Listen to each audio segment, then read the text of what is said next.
In your life, every single day, you're feeling fear, and you're feeling love, and you're sort of getting tugged in either direction by these different forces. And the quality of your life is going to hinge upon how much you give into the fear versus how much you pursue the love. Pursuing the love is difficult.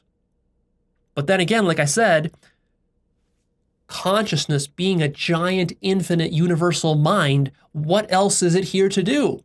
It's got nothing else to do but to explore different ways of loving itself. You see, consciousness can either be in love with itself or it can recoil from itself. When you see something nasty or ugly or vicious or evil, quote unquote evil, you recoil. That's consciousness recoiling at its own self. Your job in this life is to learn to love life more and more and more and more and more, especially those things that recoil you.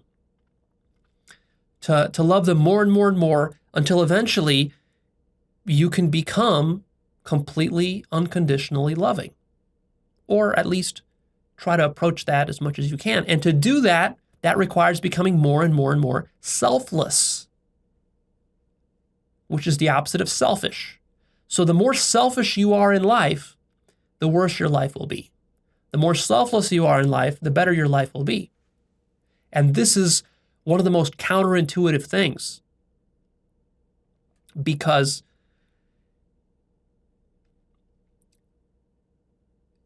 simplistically, it seems like, well, but if I live my life selfishly, that sounds like a good strategy, right? Because like, I'll be selfish and I'll hoard myself a bunch of money, and I'll be selfish and I'll just, be manipulative in my relationships, and I'll be selfish and I'll just lie to people in order to get them to do what I want.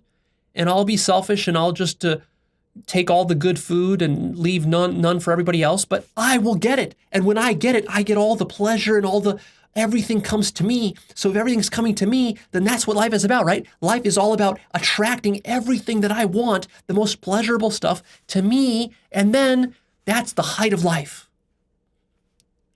That's what it seems like. And then what you discover after maybe 30, 40, 50 years of trying that is that it's exactly the opposite. Life, the quality of your life, is about how much love you can radiate out to others. To the point where you love so much, there's nothing left of you. You've given all of yourself away. Now, I don't mean doing this in a neurotic sense, where some women do this in a relationship, where they try to please the man, try to please the husband over and over, bend over backwards for the husband, and whatever, the husband abuses them and they still bend over backwards and they keep pleasing the husband. Like, no, I'm not talking about this abusive wife syndrome. That's a neurotic form of love. I'm talking about giving and radiating love on your terms. So remember I talked about passion and what do you want to do with your life? You've been given this miracle of life, and really the question that, so to speak, God has put to you now is this one. How do you want to radiate love? You've been given this opportunity, and now God is telling you like this. Okay, show me what you got. Show me what you can do.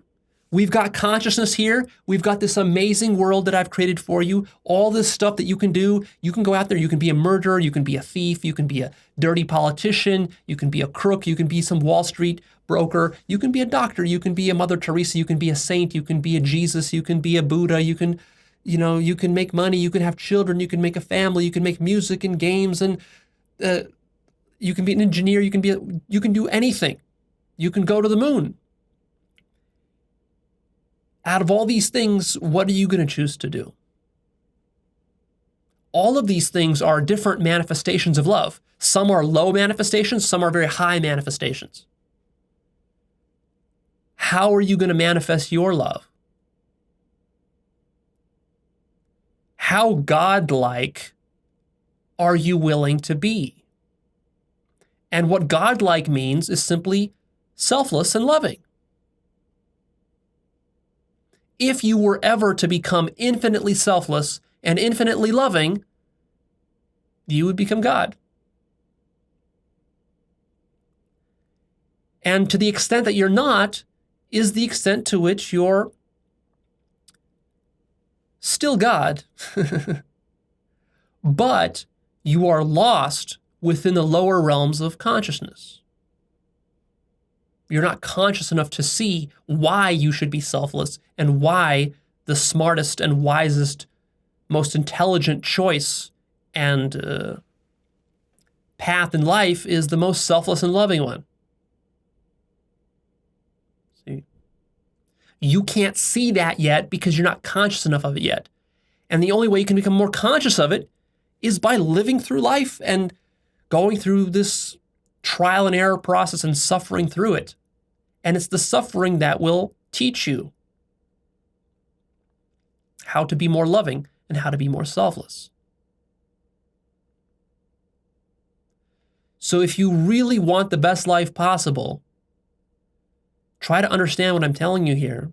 Try to notice that it's true and commit to being as loving and selfless as you can be on your terms, not in a dysfunctional, neurotic way.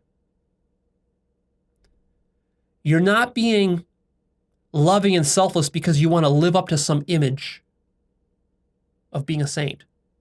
And you're not being loving and selfless because you're going to do that for somebody else so that they can repay you even more. You see, because that's actually a hidden form of selfishness.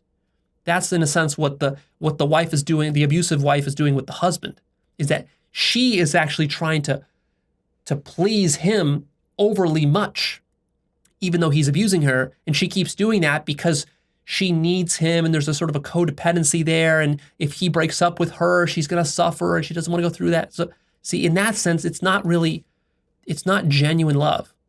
That's a neurotic form of love that comes from past childhood traumas and so forth. What I'm talking about is just a pure radiation of yourself, of your personality, of how you want to live, of how you want to use your body, how do you want to use your creativity, your God-given talents, and all of this.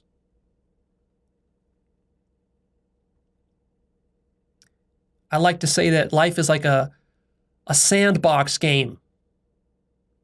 It's not like one of those linear games like Call of Duty or one of those Mario side-scrollers. You know, a Mario side-scroller, you're just scrolling in one direction the whole time.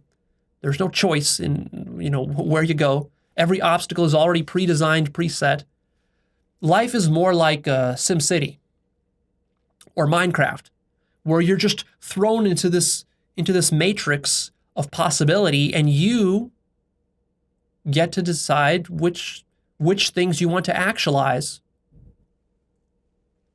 And you can be a good person, you can be a cruel person, you can be a manipulative person, you can be a generous person, you can be highly creative, you can be a great lover, you can raise beautiful children, or you can do the opposite of those things. You can abuse your children, you can beat your children, you can be a terrible lover, you can be a needy lover, you can be demanding and exploitative and abusive and all this sorts of stuff. And there's no judgment in it. There's no good or bad. Because remember, all meaning is created by you.